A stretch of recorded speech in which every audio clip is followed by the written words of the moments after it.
So, a question for thinkers to consider. Um, how far is Heidegger's project possible in the light of Nietzsche's claim that life requires the will, and the will is always a kind of madhouse of obduracy, which means, so for example, if we stay with our current problem a little while longer, the problem of the practical, are we in this ya, saying yes, yes to that problem and saying yes, yes to life? And is that um, merely the will to do so, in contradistinction to elevating ourselves out of the cave towards the truth? Heidegger has a specific congeries of difficulties that he deals with. He has an account of the history of the West, of being, and of the end of metaphysics. Does he merely obdurately stay within the confines of this lunatic house? He sets, as it seems to me, in the place of the will and madness, the question or questioning, so that can we come to a point where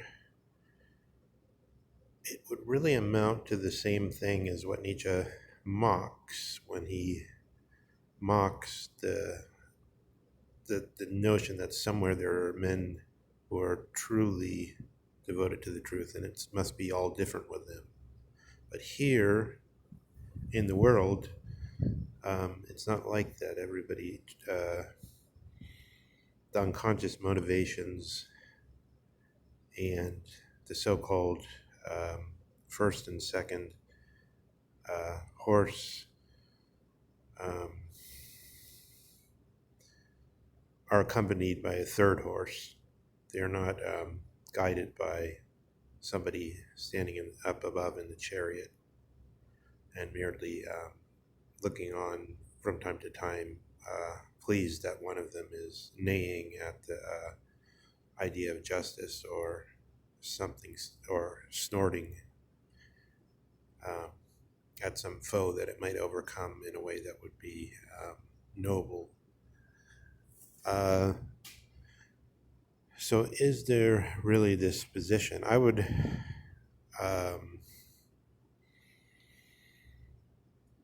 to begin with, I would put a name on that position and call it the Protagorean position. It's provided we understand Protagoras, not to say that each one is that man is the measure. Protagoras says man is the measure of all things. So man as man. He doesn't say that each man is the measure of all things. Each one is the measure of things relative to themselves, but they can also, but basically what he's saying is something along the lines of the Indian example of the blind men with the elephant. So there's a plenum of truth, but most people only have a relative look on it. But then there's a suggestion that there must be a whole and sound, or agathon, or let's say an agathos, a good man.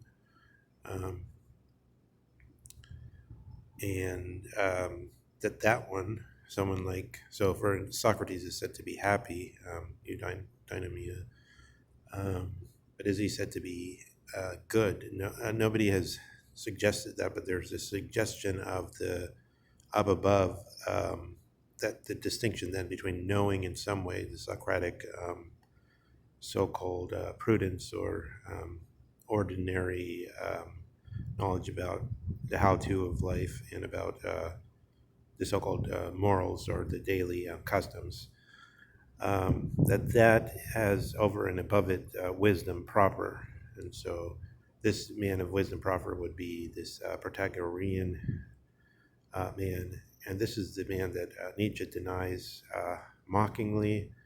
But Heidegger subtly suggests to us that this figure may be approachable, um, because when we learn some things, it pushes us towards seeing it with greater clarity. And Heidegger is, in this sense, disclosing or letting us bathe in a light that might raise our temperature in such a way that we would then become active enough that we could take care of those difficulties and reach this open position. With regard to the ongoing inquiry into practicality, I would say that this subject in some vague way overlaps with the whole subject of ideology, even however understood. So not just in the full sense in somebody like Zizek, but even in the ordinary sense that the isms are ideology, the so-called fascism, liberalism, communism, socialism, and other isms are ideology. That would be the sort of the daily sense in the public square that those words are used.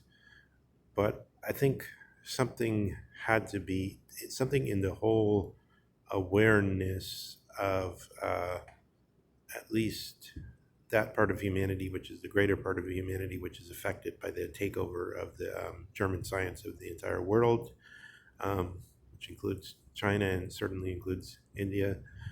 The greater part of humanity is compelled to formulate an idea like ideology as a sort of the fake stuff, or the stuff which, quote unquote, manipulates us, to use Carlyle's word. So Carlyle's coining of that word seems to coincide with the coming into existence of this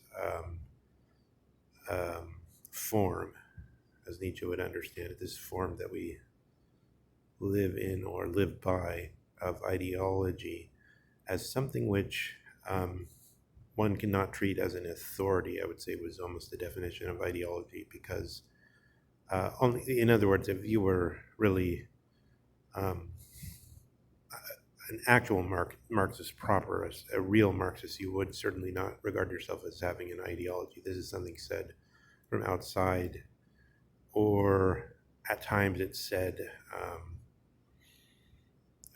in a more subtle way, say in the Russia Today, the RT network, the Russia state network. Sometimes they'll say everybody has their own biases and so on. They'll admit things like that. But that's a very, it's intellectually honest, but it's also undermining. So if we were to admit that we're in the midst of ideology, it would amount to saying that our sense of what's practical and what's not practical is almost worthless.